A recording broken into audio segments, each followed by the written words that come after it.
आपको बता दें कि लोकसभा चुनाव की तार ठोकते हुए जो तीसरा मोर्चा है उसने मंगलवार को दिल्ली में एक बैठक की और इसमें 9 दलों ने हिस्सा भी लिया। साथ ही साथ उन्होंने गैर कांग्रेस और गैर बीजेपी का विकल्प देने की बात की। उन्होंने ये भी कहा कि प्रधानमंत्री के पद को लेकर उनके बीच में किसी भी तरह का विवाद नहीं है। और दूसरी तरफ बात करें तो बीजेपी और एलजेपी में जो गठबंधन है उनका वो किसी सिरे नहीं चढ़ पाया।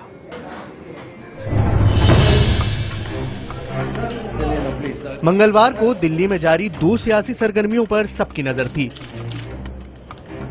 पहली, गैर कांग्रेस गैर बीजेपी विकल्प देने का दावा करने वाले तीसरे मोर्चे की बैठक और दूसरी बीजेपी और लोक जनशक्ति पार्टी का गठबंधन। लेकिन लोकसभा चुनाव के चढ़ते सियासी पारे में दोनों ही अपनी मौजूदगी दर्ज कराती नजर नहीं आई। 11 दलों की शिरकत का दावा करने वाले तीसरे मोर्चे की बैठक से बीजेडी और असम गण परिषद गायब रहे। लेकिन सीपीएम महासचिव प्रकाश करात ने दावा किया कि दोनों दल मोर्चे के साथ हैं और अपनी मसरूफियत के चलते नहीं आ पाए।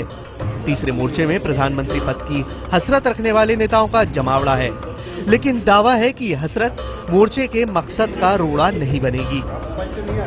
Alliances and fronts have always decided this matter after the election. As I said, in my presence, Madam Jayalalitha has said, no political party should raise this matter now.